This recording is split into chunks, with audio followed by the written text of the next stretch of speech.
Good morning everybody और आपका स्वागत है एक और खास मास्टर क्लास में। ये बड़ा बिजनेस कम्युनिटी का ये इनिशिएटिव है जिसमें हमारी कोशिश होती है कि हर दूसरे दिन आपको कुछ ऐसी लर्निंग, ऐसी नॉलेज दी जाए जिससे आप अपना कारोबार बड़ा कर पाए। और अगर आप बिजनेस करने की सोच रहे हैं तो एक तरीके से हम आपको कुछ टूल्स, कुछ स्किल्स या कुछ भी ऐसी चीज दे पाए जो मददगार साबित हो आपकी जल्द शुरू होने वाली जर्नी में। और इसी जर्नी में हम आज एक खास प्रॉब्लम को एड्रेस करने वाले हैं और जो मुझे लगता है कि काफी लोग उस प्रॉब्लम को फेस करते हैं। वो प्रॉब्लम क्या है? वो प्रॉब्लम है कि अंग्रेजी सही से कैसे बोलूं मैं, या मुझसे कोई लोग अंग्रेजी में अगर बात करते हैं तो मैं हिचकिचा जाता हूं, मैं रुक जाता हूं, या मुझे डर लगता है, या मेरा अगर कोई क्लाइंट है, अरे यार वो तो इंग्लिश बोलता है, मैं उससे बात कैसे कर पाऊंगा। इस इशू को रिजॉल्व करने के लिए हमारे साथ जुड़ रहे हैं बहुत ही खास मेहमान। कंचन जी हमारे साथ जुड़ रही हैं। इनका यूट्यूब पे काफी शानदार यूट्यूब चैनल भी है, इंग्लिश कनेक्शन, जिसमें करीब 10 मिलियन सब्सक्राइबर हैं। और वो आपको समझाएंगी कि आपको हिचकिचाना नहीं है, आपको किस तरीके से आपको अपनी प्रिपरेशन करनी है, कैसे आपको कुछ स्टेप्स लेने जिससे आप फ्लुएंटली अंग्रेजी में बात कर पाए। तो Kanchan ji, welcome on board. और everybody is looking forward to, हर कोई जानना चाहता है कि कौन से वो गुरु मंत्र जो आप देना चाहती है लोगों को। और एक और चीज, मैं इससे पहले कि कंचन जी को बुलाऊं, कंचन जी को माइक दूं और वो अपना सेशन शुरू करें, आप लोगों को फिर से मैं एक बार याद दिलाना चाहता हूं कि देखिए, कंचन जी का जब सेशन खत्म होगा उसके बाद आप लोगों के पास भरपूर समय होगा। आपके जो सवाल है, जो क्वेश्चन आंसर्स हैं, वो हम कंचन जी से पूछेंगे। तो जिस दौरान कंचन जी अभी प्रेजेंटेशन दे रही है और अपना सेशन शुरू करने वाली है, उस दौरान अगर आपके जहन में, आपके मन में कोई भी सवाल आता है तो आप कमेंट बॉक्स में उस सवाल को भेज दीजिए। आई प्रॉमिस यू कि जैसे ही सेशन खत्म होगा, जैसे ही इनका प्रेजेंटेशन खत्म होगा मैम का, उसके बाद हम उन सवालों को कंचन मैम से पूछेंगे। तो हम शुरू करते हैं। कंचन जी, वेलकम हमारी कम्युनिटी में, और over to you now. Ma'am आपका माइक खुला नहीं है, आप अपना माइक ऑन कर लीजिए।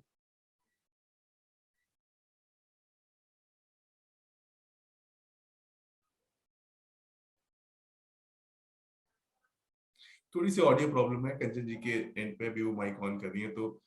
लेकिन मैं आपको फिर से दोबारा याद दिला दूं कि आपको ध्यान से देखना है। कोई भी सवाल जो आपके पास आ रहा है, वो सवाल आपको पूछना है कंचन जी से, और जितने भी सवालों के जवाब है वो कंचन जी जरूर देंगी।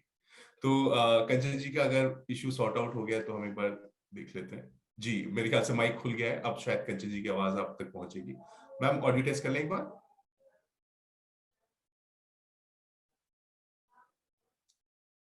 मैम आपकी आवाज अभी भी नहीं आ रही है। हाँ, अब आ रही है आपकी आवाज जी। इसको पहन के आप जी।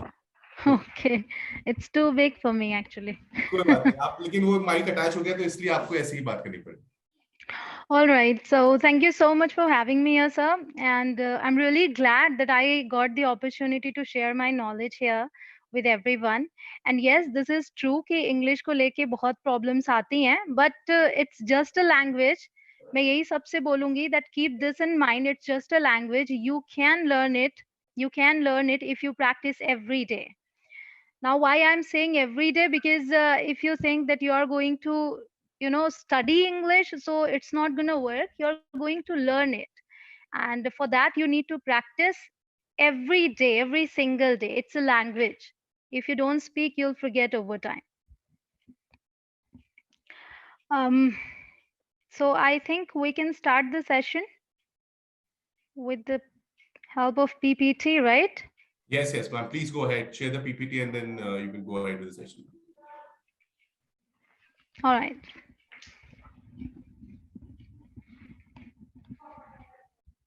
Okay, so this is Business English Workshop, as you all know. So guys, here are some things are for you. Whether you are an up and coming young professional or a seasonal manager, matlab experience hai, but still English is crucial for everyone. It plays a vital role in business communication, and it plays a vital role everywhere.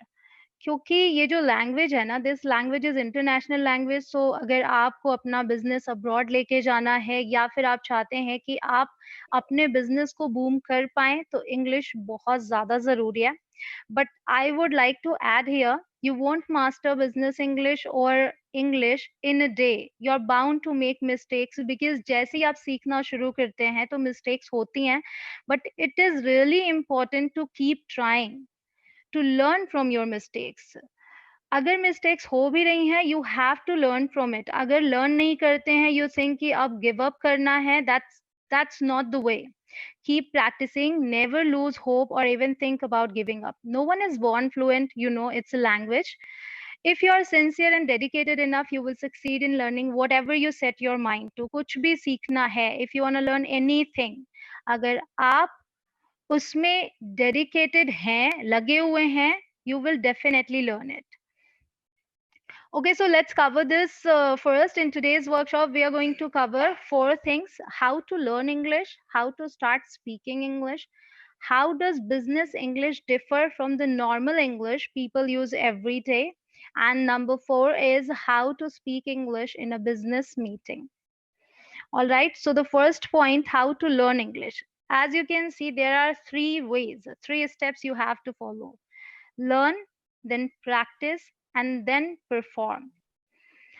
Now if we think about learning process, so what should we do? Because there are many ways. Some people say you have to, you know, watch a lot, you have to read a lot of English, you have to listen to, and you have to write as well. But I haven't mentioned writing here because I believe to learn a spoken language, you don't need to learn writing as well, because there are many people who don't know how to write but can speak English fluently. All right, but if we talk about business English, it is a must. Writing is also a must, but basically here we are learning how to learn English. So method could be any that you like. It should be something that you like. Like if I say watch English movies, and if you don't like movies, so it's not gonna work for you. All right, so if you like watching movies or watching cartoons, then go with it. Watch English movies and cartoons. If you like reading, then go with this one. Learn English by reading. Spend most of your time while reading something. You can read any newspaper, magazine, or a book. It should be as per your choice, what you like. Even the theme should be that way. And is there an issue?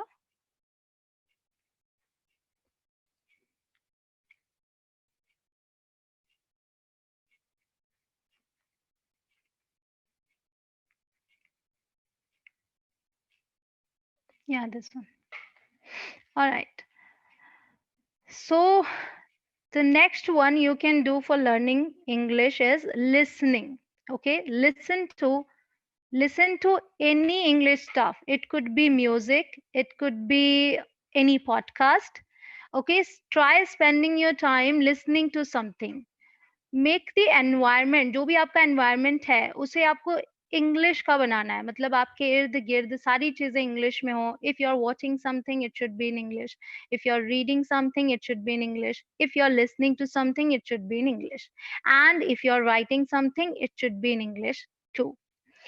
And the next point is practice. अब practice कैसे करना है? It could be as per your convenience. जो भी आपके convenience के हिसाब से हो, आपको जो convenient लगे. जैसे कि the first point says speak in front of a mirror. I know some ma'am people एक say मिनट that. मैम एक मिनट मैं आपको इंटरप्ट कर रहा हूँ. ये जो It's okay. इसमें ऑप्शन आ रहा है ना, इसको हाइड कर लीजिए. Okay. जो इसमें इसको आप हाइड कर दीजिए. Got it. हाँ, thank you ma'am. Got it. Okay. Got it. So the first point is speak in front of a mirror. You have to do this if you don't have, you know, the courage to face the public. And this happens with everyone. जब भी हम शुरुआत करते हैं तो ये होता है कि हम पब्लिक को फेस नहीं कर पाते हैं. ऐसे में जब आपको ये लग रहा है कि आप किसी को भी फेस नहीं कर पा रहे हैं, you can talk to yourself. And mirror is the best option because you can see how you are. Even your gestures आप देखोगे कि कैसे आप मूव कर रहे हो, कैसे आपके लिप्स मूव कर रहे हैं वाइल स्पीकिंग. सो जब भी बोल रहे हैं मिरर के सामने बोलेंगे तो आप तुरंत एनालाइज कर पाएंगे, देख पाएंगे कि आप कैसे बोल रहे हैं. Then the next one is record yourself. क्योंकि मिरर की बात करूं तो उसमें एक बार आपने बोला but that's not there after a little while. Record कर लेते हैं क्योंकि आप सभी के पास स्मार्टफोन्स हैं, रिकॉर्ड कीजिए। रिकॉर्डिंग में एक चीज बहुत इंपॉर्टेंट है, after recording you have to watch your own video. अगर तुरंत टाइम नहीं है तो कुछ देर बाद देखेंगे, लेकिन आपको सेम एक ही टॉपिक पे बार बार ये चीज करना है। Suppose you picked a topic, alright, okay, suppose कि आपने एक टॉपिक लिया और आपने उस पे इंग्लिश में बोलने की कोशिश की और रिकॉर्ड किया खुद को, ठीक है। उसके बाद आप उस रिकॉर्डिंग को देखिए, आपको खुद समझ में आएगा कि आपने कहाँ पर गलती की है, क्योंकि जब आप अपना टाइम स्पेंड कर रहे हैं इंग्लिश के ही साथ, तो ये बहुत ही इम्पोर्टेंट है कि आप हर एक चीज ऑब्जर्व करते चले। आप जब खुद को ऑब्जर्व करेंगे तो आपको समझ में आएगा कि अच्छा ये मैं इस तरीके से नहीं, इस तरीके से बोल सकता था। तो जब आगे बढ़ेंगे आप थोड़ा-सा इम्प्रूव करेंगे। सेम टॉपिक को आपने दोबारा फिर से कोशिश की, फिर से रिकॉर्ड किया। उसके बाद उस वीडियो को देखा, उसमें भी कोई कमी लगी तो फिर से रिकॉर्ड किया। ये आपको बार-बार करना है और ये सब शुरुआत में होता है। You don't have to worry कि ऐसे आपको लाइफ टाइम करना है। शुरू में सबके साथ होता है, हर किसी ने इसी तरीके से सीखा है। And then the third one, if you are not that shy, talk to your partner. कोई पार्टनर बनाइए, आपका फ्रेंड हो सकता है, आपके घर में आपके रिलेटिव हो सकते हैं, आपका कोई फैमिली मेंबर हो सकता है जिसके साथ आप इंग्लिश में बात करें। एंड किसी ने बोला कि मैम प्लीज हिंदी में बोलें, इसलिए अब मैं हिंदी में इसको रखूंगी। I understand.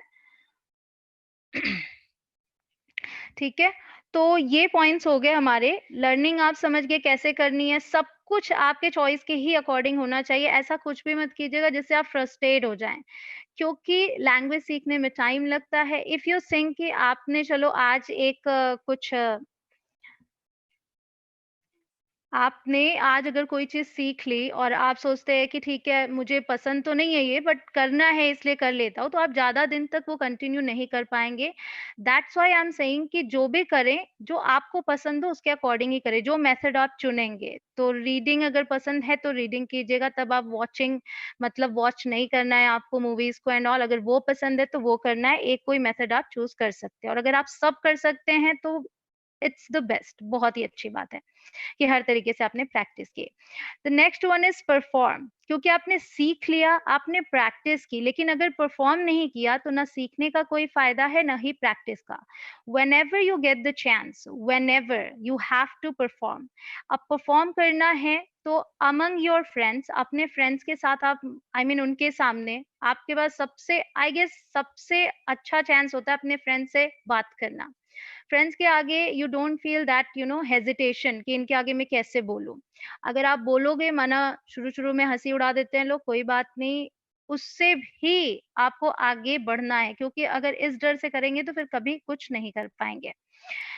उसके अलावा एट अ पार्टी, आप पार्टी में जाते हैं, वहाँ पे आपको कभी डिपेंड करता है कि वो पार्टी कैसी है, फॉर्मल है या इनफॉर्मल है, उसके अकॉर्डिंग आपको वहाँ पे कोशिश करनी है। तो जब भी मौका मिले परफॉर्म कीजिए। Then the last one is in public, अगर पब्लिक में मौका मिलता है, मान लीजिए आपको कभी आप गए कोई स्टेज परफॉर्मेंस देखने के लिए गए हैं, आप पब्लिक में हैं, लेकिन वहाँ भी कई बार चांसेस मिलते हैं कि कहा जाता है कि आप ऑडियंस में से अगर कोई सवाल पूछना चाहता है तो उठकर आए। उसमें से लगभग 99% लोग बैठे रहते हैं, कोई 1% ही उठता है, तो आपको उस 1% का हिस्सा बनना है, क्योंकि कोशिश नहीं करेंगे तो फिर कुछ भी नहीं होगा। इस बात को हमेशा ध्यान रखें, आपके लिए कोई और मेहनत नहीं करने वाला, आपकी मेहनत आपको खुद ने करनी है। Okay, so the next one, how to start speaking English. ये तो हुआ कि आपने सीखना कैसे है वो सब। मैम अब हम आ जाते हैं, मैं एक चीज और आपको बताना चाहता हूँ कि आप ना इसको या बार बार ये इस पे मत जाइए, आप इस वाली स्क्रीन पे मत जाइए, आप उसको प्रेजेंटेशन रखिए थ्रू आउट, क्योंकि इस पे आप फिर ओके, अपनी स्क्रीन शेयर करने लग जाते हैं। तो अगर कुछ ओके, एक्सप्लेन भी कर रही हैं तो लोगों के लिए अच्छा है, वो लोग उसको नोट डाउन करते हैं, तो just go on the presentation और उस पे ही रहिए, ऑलराइट, आप एक्सप्लेन करते रहिए उसमें। Okay. So how to start speaking English में सबसे पहले देखिए, अगर आपको ग्रामर रूल्स नहीं आते हैं, कोई बात नहीं, we can start with the short sentences. Short sentences पे अगर आपने मेरी वीडियोस देखी हो तो मैंने बहुत सारी वीडियोस दी हैं। Now why short sentences guys? Short sentences में क्या है, जैसे आप किसी को कमांड देते हैं, आदेश देते हैं कि ऐसा करो, ये बहुत ही सिंपल होता है। आपको बेसिकली एक वर्ब यूज करना है शुरू में, क्रिया जो करना है, और उसके बाद बचे हुए वर्ड। जैसे अगर मुझे बोलना है कम हियर, यहाँ आओ। तो ये बहुत ही सिंपल है और आई एम श्योर ये आप सभी जानते हैं। ये एग्जाम्पल के लिए मैंने यहाँ पर रखा है, come here, listen to me, मेरी बात सुनो, टेयर इट, फाड़ डालो इसे, गो देयर, वहां जाओ। तो जब आप आदेश देते हैं लाइक और भी इसमें आप बहुत सारे एग्जाम्पल्स अभी सोच सकते हैं, ठीक है। पुट इट डाउन मतलब इसे नीचे रखो, टेक इट देयर इसे वहां ले जाओ, ब्रिंग दैट हियर उसे वहां से यहाँ ले आओ। तो बेसिकली आपको वर्ब्स आने चाहिए, क्रियाएं आनी चाहिए, वो भी स्पेशली एक्शन वर्ब्स। अगर आपको ये आते हैं तो आप ऐसे हजारों सेंटेंसेस बोल सकते हैं। उसके बाद हम आ जाते हैं इंग्लिश फ्रेजेस पे। ये जो फ्रेजेस हैं, अगर आप सोचे कि ग्रामर, इसमें ग्रामर रूल लगाते हैं आप, तो भी आपको प्रॉब्लम आएगी। इसीलिए मैं बोलती हूँ इंग्लिश फ्रेजेस को रट लेना चाहिए। आई नो कि कहा जाता है कि रटना क्यों है, ये तो लैंग्वेज है, समझना है, बट जैसे आप अपनी लैंग्वेज बोलते हैं तो आप बचपन से इतना ज्यादा सुनते हैं इसको कि वो याद हो जाते हैं। द सेम वे जो ये फ्रेजेस हैं, इनमें इडियम्स भी इंक्लूडेड होते हैं, इन्हें हम वर्ड फॉर वर्ड ट्रांसलेट भी नहीं करते हैं। तो इनको जब आपको ये बंच में मिलते हैं या सिंगल मिलते हैं, आप कुछ पढ़ रहे हैं, आपको मिला, तो आप इन्हें नोट डाउन कर ले। जैसे आई बेग यू, इसका मतलब है मैं तुम्हारे आगे हाथ जोड़ता हूँ। तो अगर आप ट्रांसलेट करने की कोशिश करेंगे मैं तुम्हारे आगे हाथ जोड़ता हूँ, तो एक बड़ा सा सेंटेंस बनेगा। उसी के लिए छोटा सा फ्रेज है आई बेग यू। फिर है माई अपॉलॉजीज। फिर है I beg to differ, means I don't agree. तो ये फ्रेजेस हैं।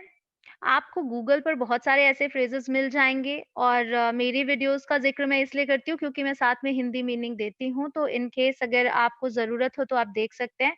बट जब आपको इंग्लिश बोलना शुरू करना है तो ये बहुत ही इंपॉर्टेंट है कि आप शॉर्ट सेंटेंसेस से शुरू करें। बहुत बड़े बड़े सेंटेंसेस की कोशिश मतलब बोलने की कोशिश ना करें शुरू शुरू में। धीरे धीरे सब समझ में आने लगेगा। और इंग्लिश फ्रेजेस ये तो आपको बहुत सारे तैयार करने हैं और बहुत सारे होते भी हैं और बड़े इंटरेस्टिंग होते हैं।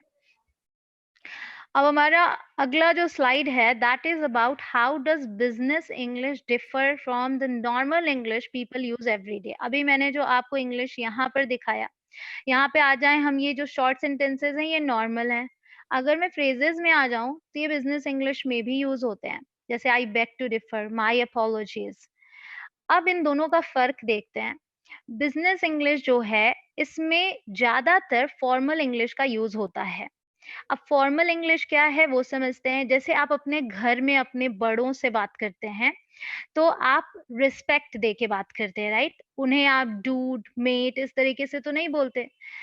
तो जैसे आप बड़ों से बात करते हैं, जैसे हम कहते हैं तमीज से बात करना, लिहाज के साथ बात करना। तो फॉर्मल इंग्लिश वैसी ही है लगभग, जिसमें कि आप अपने ऑफिस में आपसे ऊपर जो है उनसे बात करते हैं, अपने कोवर्कर्स से, अपने कॉलीग्स से आप इनफॉर्मल इंग्लिश भी बोल लेते हैं, मतलब नॉर्मल जो कैजुअल इंग्लिश होती है। बट जब राइटिंग की बात आती है तो हम फिर से स्विच करते हैं फॉर्मल इंग्लिश में। तो बिजनेस इंग्लिश में ज्यादातर पोर्शन फॉर्मल इंग्लिश का होता है। और जो नॉर्मल इंग्लिश हम डेली यूज करते हैं, जिसे हम एवरीडे स्पोकन इंग्लिश बोल सकते हैं, वो इनफॉर्मल इंग्लिश की ही कैटेगरी में आता है। जो बहुत ही इनफॉर्मल इंग्लिश होती है, जो कि आपको तीसरे पॉइंट पे दिख रहा है, वो है जैसे स्लैंग्स। स्लैंग्स होते हैं, जैसे कि मैंने डूड और मेट की बात की, ये स्लैंग्स है। अदरवाइज आप ब्रदर बोलते हैं, राइट। सो स्लैंग्स का यूज होता है, कॉन्ट्रैक्शंस का यूज होता है, ये सब इनफॉर्मल इंग्लिश में आते हैं। कॉन्ट्रैक्शंस वो होते हैं जब हम दो वर्ड्स को जोड़ देते हैं, जैसे डू और नॉट को जोड़ के हमने डोंट बोला। तो जब आप कोई लेटर लिख रहे हैं या फिर ईमेल लिख रहे हैं तो आप डोंट यूज नहीं करते, वहां आप डू नॉट यूज करते, वो बिजनेस इंग्लिश हुई आपकी। तो जैसे आप एग्जाम्पल देख सकते हैं, आई वॉन्ट टू गो एक नॉर्मल इंग्लिश हो गया, इनफॉर्मल इंग्लिश भी कह सकते हैं इसे। बट अगर मैं बोलूं I would like to leave, तो ये फॉर्मल इंग्लिश है, ठीक है। बिजनेस इंग्लिश में ये आ गया आपका। कुछ और एग्जांपल्स हैं फॉर्मल इंग्लिश और नॉर्मल इंग्लिश के। यहाँ पे नॉर्मल से आप समझिएगा ये इनफॉर्मल की कैटेगरी में आते हैं। एट योर कन्वीनियंस फॉर्मल है, when you have time normal है। डिस्कस फॉर्मल है, and talk about, like I want to talk about this thing and I want to discuss this. तो फर्क दिख रहा होगा आपको। आई अप्रिशिएट, सपोज आई से आई अप्रिशिएट योर ज्वाइनिंग, और फिर मैं उसे नॉर्मल इंग्लिश में बोलूंगी thank you for joining. Inform you and tell you, I will tell you later, I will inform you later, दोनों में फर्क है। अपॉर्चुनिटी और चांस, अपॉर्चुनिटी फॉर्मल तो चांस इनफॉर्मल या नॉर्मल, परमिट हो गया फॉर्मल, लेट हो गया नॉर्मल, प्रीवियस और लास्ट। हम दोनों का देखिए यहाँ जो भी वर्ड साथ में, इन दोनों का मतलब सेम ही है। लास्ट भी पिछला होता है, प्रीवियस भी पिछला होता है, बट प्रीवियस फॉर्मल है। The same way provide and give, regarding, about, request, ask for, require, need. और जैसे जब हम ईमेल लिखते हैं तो सिंसियरली लिखते हैं और बेस्ट रिगार्ड्स आ जाता है अगर आप किसी अपने फ्रेंड को लिख रहे हैं तो। देन बाय द वे, अब ये है हमारे सामने normal and informal, totally informal, जिसमें कि आप देख रहे हैं कि हम अब्रिविएशंस यूज कर रहे हैं। बाय द वे 3 वर्ड्स हैं, इन तीनों के पहले पहले लेटर्स को लेके हमने BTW कर दिया, जो आप व्हाट्सएप मैसेज में यूज करते हैं बहुत ज्यादा। सो फॉर योर इन्फॉर्मेशन को FYI कर दिया, थिंग्स को हम स्टफ बोल लेते हैं इनफॉर्मल इंग्लिश में, बट बी वेरी केयरफुल, आपको ये सभी बिजनेस इंग्लिश मतलब कि आपके ईमेल राइटिंग या लेटर राइटिंग इन सब में नहीं यूज करना है BTW, FYI and stuff. Alright, now how to speak English in a business meeting.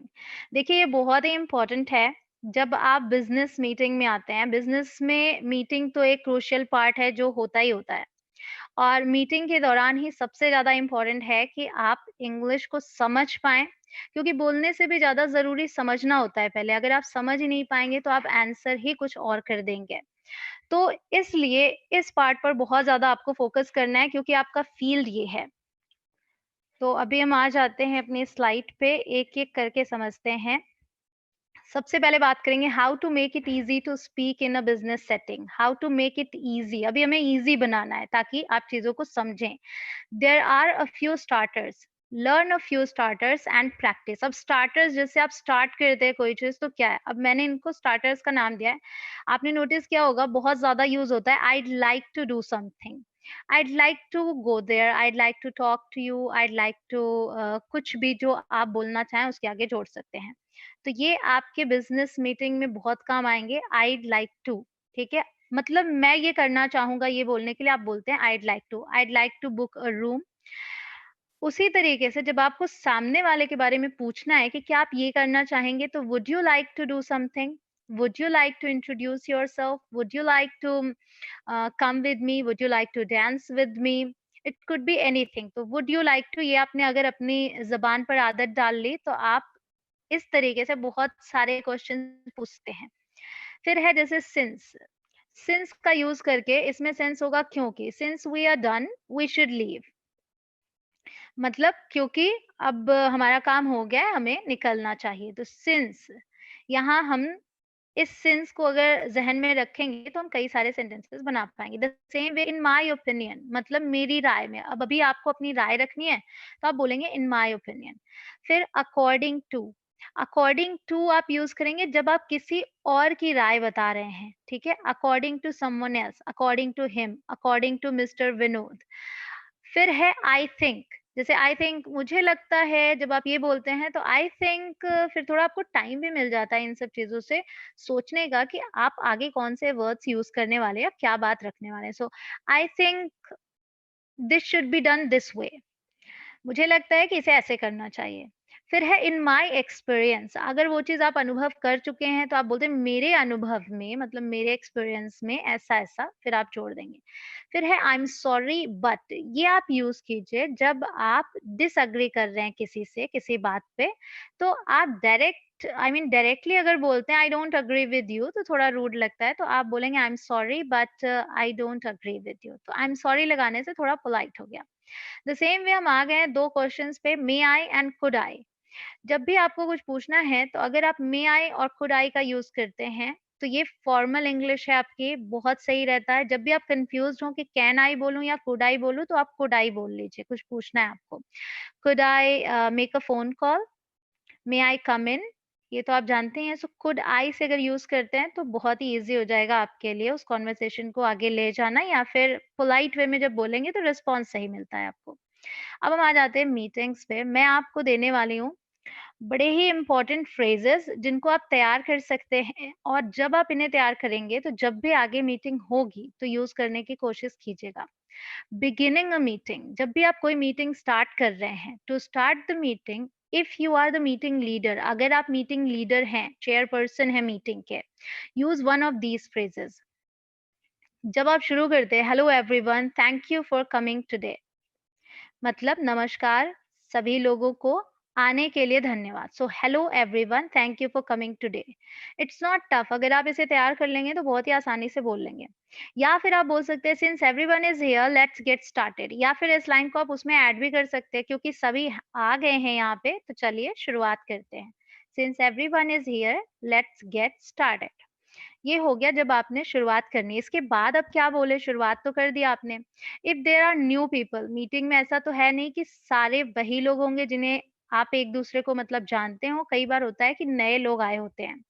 If there are new people in the meeting और people from different departments who might not know each other, नहीं जानते एक दूसरे को, तो chairperson जो है, मतलब अगर आप हैं चेयरपर्सन तो आप उन्हें इंट्रोड्यूस करेंगे।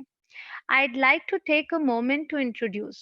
ये आपका एक फ्रेज है जो आपको हर समय दिमाग में रखना है कि जब मुझे किसी को इंट्रोड्यूस करना है तो इस तरीके से मैं बोल सकता हूँ। इसकी प्रैक्टिस कर लीजिए। I'd like to take a moment to introduce, या फिर take a moment हटा दीजिए, बोलिए I'd like to introduce, फिर उस व्यक्ति का नाम और description. For example, I'd like to take a moment to introduce Ronit from the Public Relations Department. ठीक है, क्लियर यहाँ तक। इसके अलावा आप ऐसे भी बोल सकते हैं please join me in welcoming, और फिर नाम और डिस्क्रिप्शन, मतलब आप सबसे कह रहे हैं please join me in welcoming Soma, a consultant who will be helping us with project management. Alright, तो नाम फिर उनका डिस्क्रिप्शन। या फिर अगर आप खुद इंट्रोड्यूस नहीं कर रहे हैं, आप ये पूछ रहे हैं कि आप अपने आप को इंट्रोड्यूस करें, तो आप कैसे बोलेंगे, Sheela would you like to introduce yourself, फिर शीला उठकर अपना इंट्रोडक्शन देंगे। Finally it's good to state the specific topic और ऑब्जेक्टिव ऑफ द मीटिंग, ठीक है, in order to focus the discussion. अब क्या है कि जो एजेंडा है, जो टॉपिक है मीटिंग का, वो रख देंगे। तो अब बोलेंगे आप I have called this meeting in order to, और फिर जो गोल है, या फिर आप बोल सकते हैं our main goal today is to, और फिर गोल रख देंगे। तो ये जो फ्रेजेस मैं आपको दे रही हूँ, इन्हें आपको थोड़ा बार बार प्रैक्टिस करनी होगी। जब आप प्रैक्टिस करेंगे बोलने की ना, घर में ही प्रैक्टिस कर लिया आपने, अपने फ्रेंड्स के साथ कर लिया, फिर उसके बाद मीटिंग में किया। एग्जाम्पल एक देख लीजिए, our main goal today is to determine the budget for 2023। तो our main goal today is to, and then जो गोल है वो आपने रख दिया। देन ये this one is really very important, asking for opinions. जब भी मीटिंग होती है it's but obvious you are going to ask for opinions, आप दूसरों की राय मांगेंगे।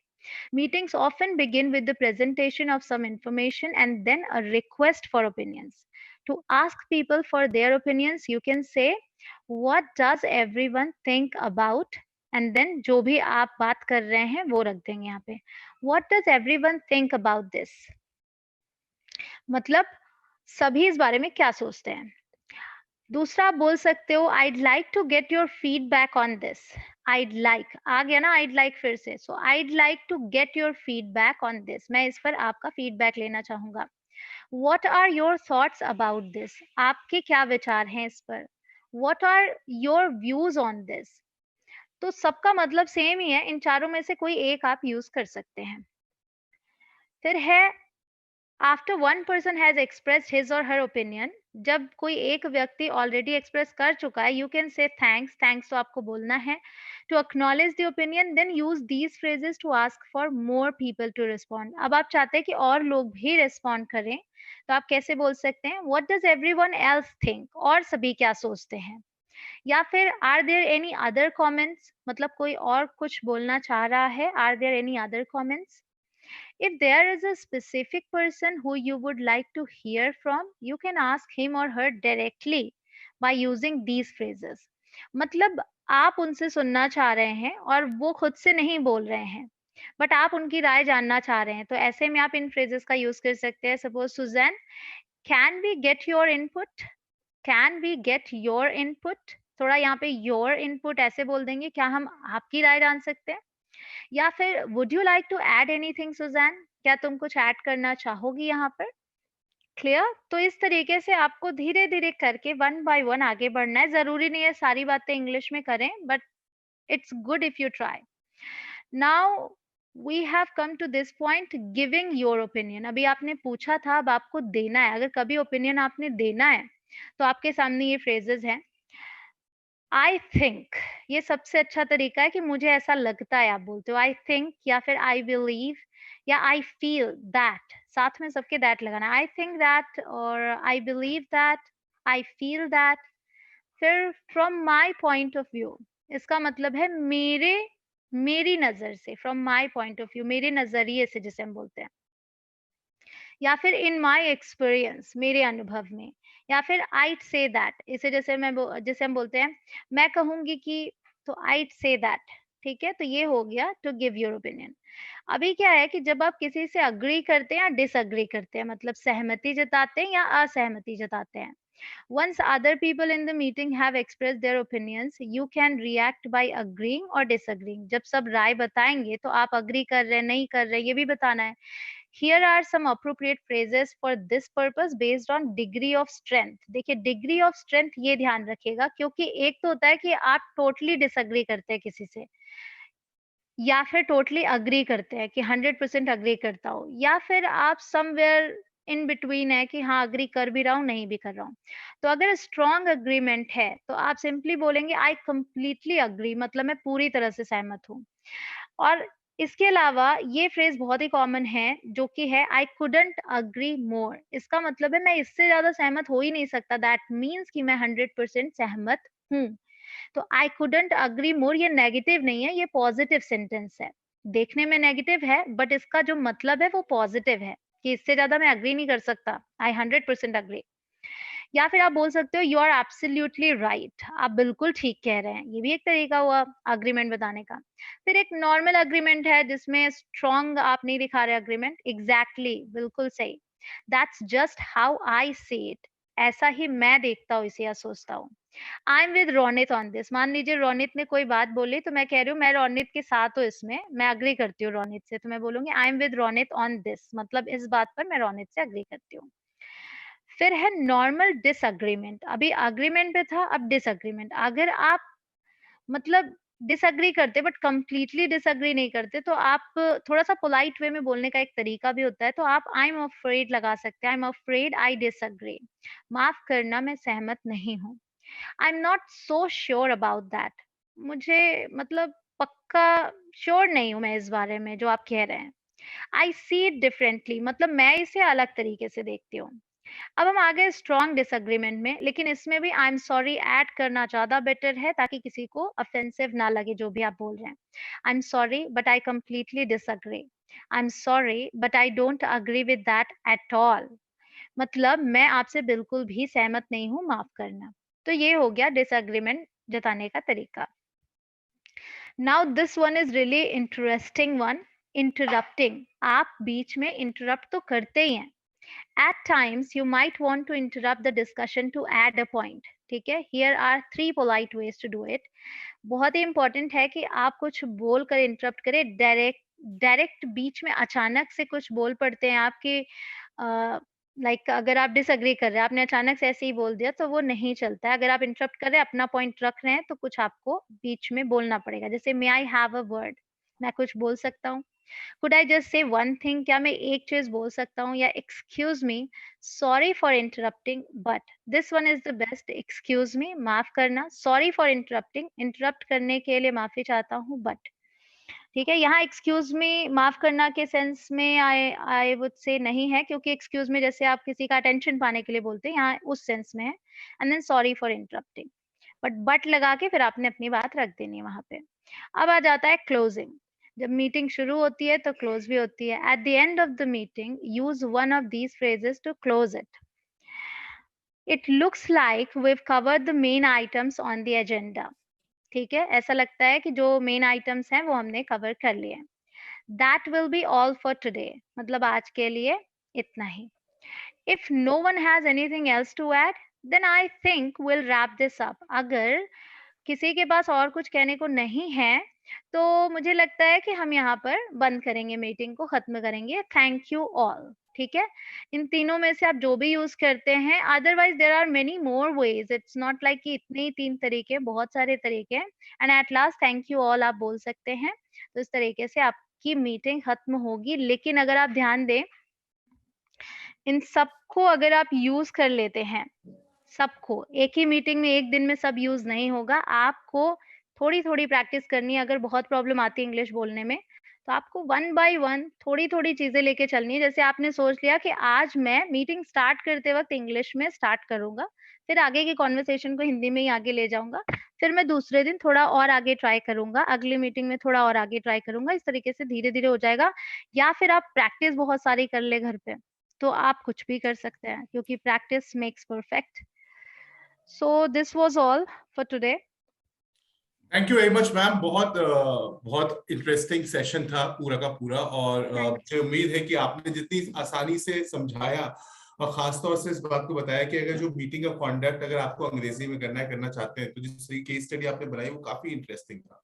सवाल भी काफी आए और बहुत लोग पूछ रहे हैं कि इसकी पीपीटी और नॉलेज हमको कैसे मिलेगी। लगातार मेरे पास मैं कमेंट पढ़ रहा हूँ अपने फोन में, तो उसमें मैं ये बताया जाता हूँ लोगों को कि मैम हमारी बड़ा बिजनेस कम्युनिटी में ऑलरेडी हैं, आप इनको वहां पे जाके फॉलो कर सकते हैं। और उसके बाद जैसा कि मैंने मैम का बताया था, यूट्यूब चैनल भी है जिसमें आप और लर्निंग ले सकते हैं, और यूट्यूब चैनल का नाम है इंग्लिश कनेक्शन। वहां पे भी आप जा सकते हैं और मैम से कनेक्ट हो सकते हैं। अब हम लोग चलते हैं सवालों की तरफ। तो मैम एक सवाल आया है नंद किशोर जी का, उन्होंने काफी पहले ही पूछ लिया था। उनका कहना ये है कि वो लगातार प्रैक्टिस तो करते हैं और सीखने की कोशिश भी करें कई महीने से अंग्रेजी, लेकिन वही जो इम्प्लीमेंटेशन है, जब उसकी एक्सरसाइज करने की बारी आती है तो कहीं ना कहीं वो चूक जाते हैं। तो कुछ ऐसा वो क्या करें, या क्या उनका शेड्यूल होना चाहिए, या किस तरीके से उनको करना चाहिए, आप बताएंगे थोड़ा सा? स्केड्यूल की अगर बात करूँ, आई ऑलवेज से, जैसा कि मैंने शुरू में भी बोला था कि ये तो लैंग्वेज है। अगर ये केवल स्टडीज के लिए होता तो मैं बोलती कि हाँ, आप एक पर्टिकुलर टाइम डिसाइड कर सकते हैं। बट अगर आप किसी भी लैंग्वेज के साथ जितना ज़्यादा टाइम स्पेंड करेंगे, उतना ज़्यादा आप सीख पाएँगे। बहुत ज़्यादा नहीं सीखना है कि आप if you are trying to consume so much in one go, तो वो उसमें से ज़्यादातर चीज़ें आप भूल जाएँगे। ये साइंटिफिकली प्रूवन है कि हमारा माइंड वही चीज़ें एब्ज़ॉर्ब करता है जो इम्पोर्टेंट होती हैं, उसे इम्पोर्टेंट लगती है हमारे माइंड को। तो हमको बहुत ज़्यादा नहीं डालना है इसमें, थोड़ा ही डालना है, बट उसकी प्रैक्टिस बार-बार करनी है। Repetition and reviewing is really important. अगर आप रिपीट करते हैं, रिव्यू करते हैं, तो ही वो आपके माइंड में सेट होगा। तो आपका स्केड्यूल तो आप ही अच्छे से जानते हैं किस टाइम पे आप एकदम से डिवोटेड होके प्रैक्टिस कर सकते हैं उसमें। अदरवाइज जो भी आपका एनवायरनमेंट है उसको इंग्लिश का बनाएंगे तो बेटर होगा। जैसे कि ऐसा नहीं है कि जिंदगी भर आपने करना है, मैं ये चीज बार बार बोल रही हूँ कि आप अगर मूवीज देखते हैं तो स्विच कर लीजिए कि आप इंग्लिश मूवीज देखिए, उसमें से चीजें नोट डाउन कीजिए या फिर बार बार उसको देखिए। रिपीट करना बहुत जरूरी है। एक सवाल आया, काफी इंटरेस्टिंग सवाल है।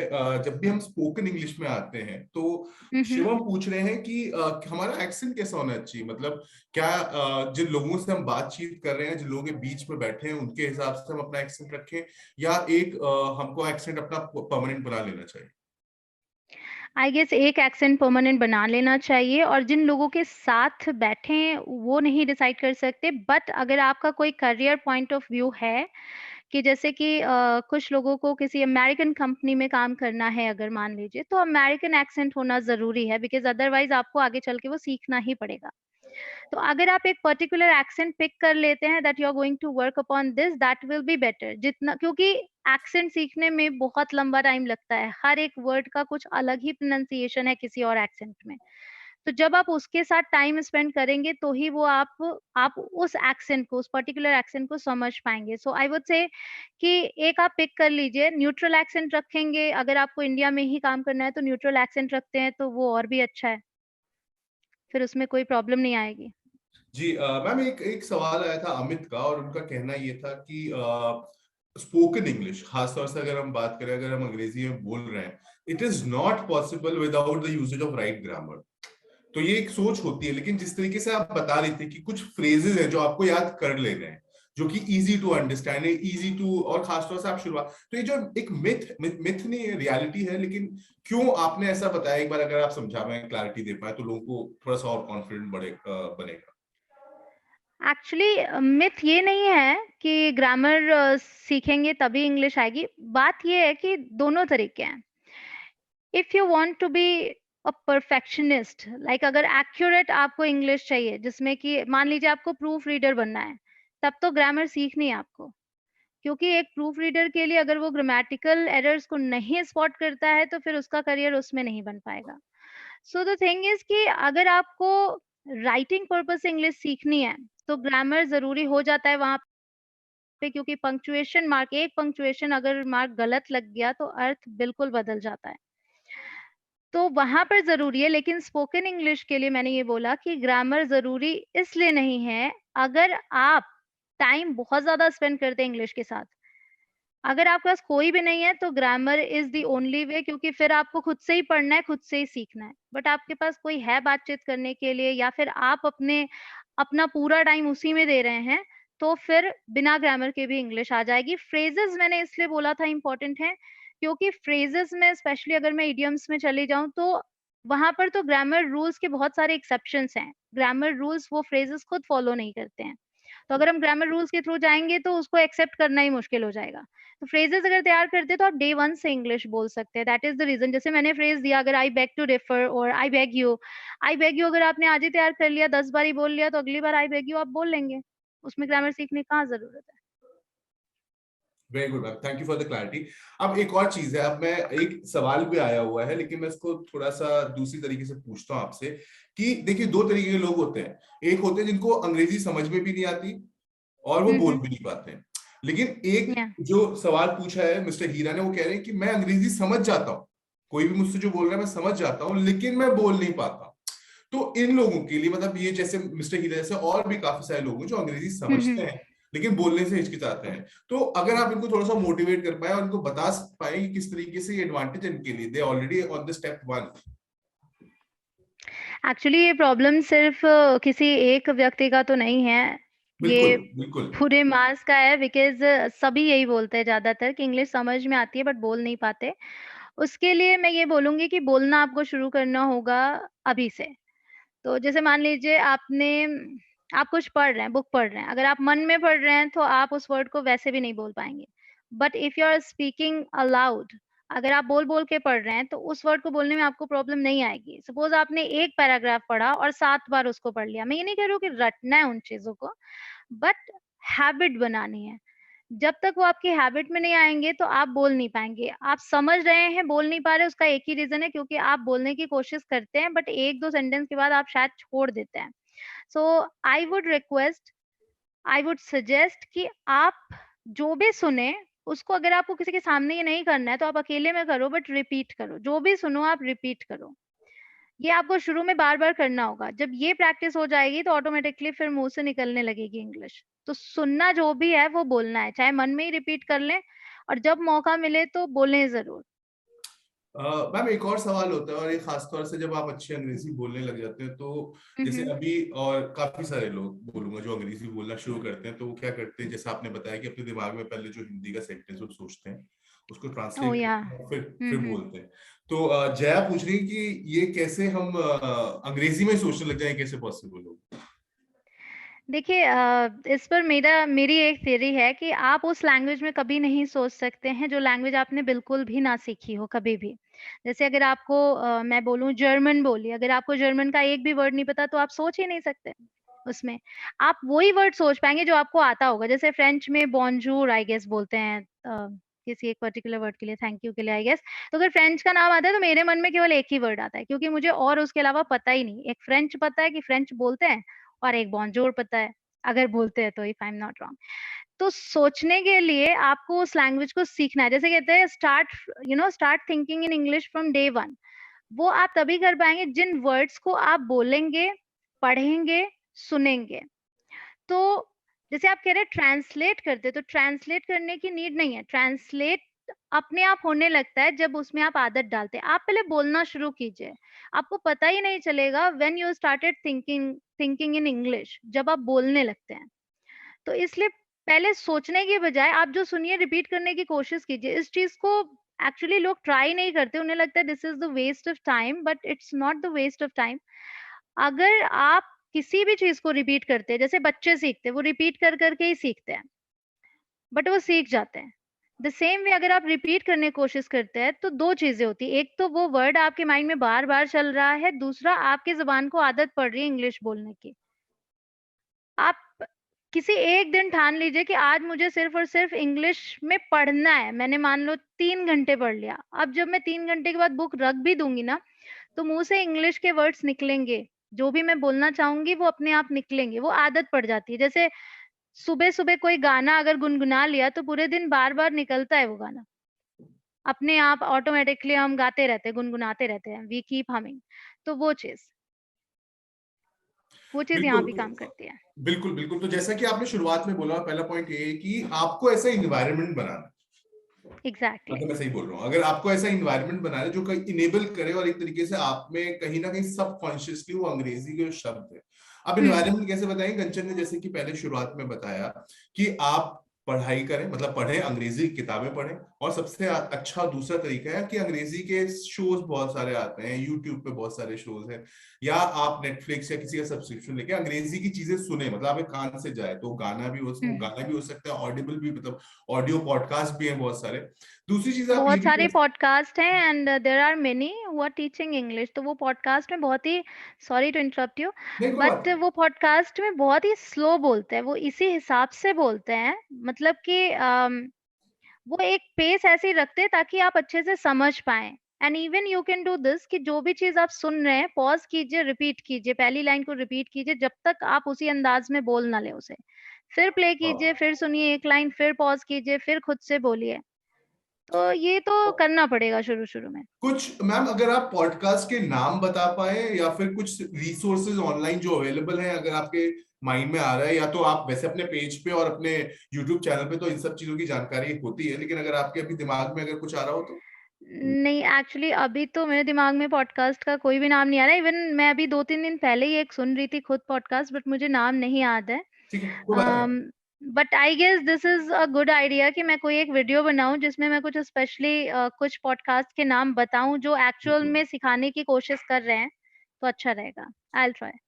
Thank you very much ma'am, इतने ही हमारे पास समय है और मेरे को ये सेशन खत्म करना पड़ेगा मास्टर क्लास का, लेकिन आई एम श्योर कि आपने जिस तरीके से लर्निंग दी, जिस तरीके से लोगों को समझाया, उससे उनको काफी फायदा होगा। और आपने प्रॉमिस भी कर दिया इस मास्टर क्लास में कि मैम एक बहुत जल्दी एक वीडियो ऐसा बनाएंगे जिसमें वो पॉडकास्ट के नाम होंगे, क्योंकि मेरा मानना है कि जब तक आप चीजें सुनते हैं तो ज्यादा आपके दिमाग में वो बैठती है, बिकॉज उसका फील और उसका टच अलग होता है, ह्यूमन ब्रेन से इंटरेक्शन अलग होता है। Thank you very much Kanchana exactly. Coming on this. Thank you so much for it was a having me. Pleasure to host you on our platform, और हमको बहुत अच्छा लगा, बहुत नॉलेज भी मिली लोगों को। मैं कमेंट्स भी पढ़ रहा हूँ, बहुत लोगों के मैं ले नहीं पाया सवाल क्योंकि हमारा समय खत्म हो गया था, लेकिन लोगों ने काफी अप्रिशिएट किया मैम आपके इस पूरे सेशन को। We thank are you very really we are really sorry guys कि हम आपके कमेंट्स नहीं ले पाए। वी आर कोई नहीं, मच। ठीक नेक्स्ट है टाइम। मैम, अब जितने भी आप लोगों के सवाल है तो मैम के बड़ा बिजनेस कम्युनिटी पेज पे जाके आप पूछ सकते हैं, इनके यूट्यूब चैनल पे जाके आप ऑलराइट। कमेंट सेक्शन में लिख सकते हैं, और सोशल मीडिया पे इनको फाइंड कर सकते हैं, और अपने सवाल आप बिल्कुल पूछिए, ma'am will be available on social media platform. Thank you very much Kanchana for joining us. Thank you. Thank you so much. Thank you.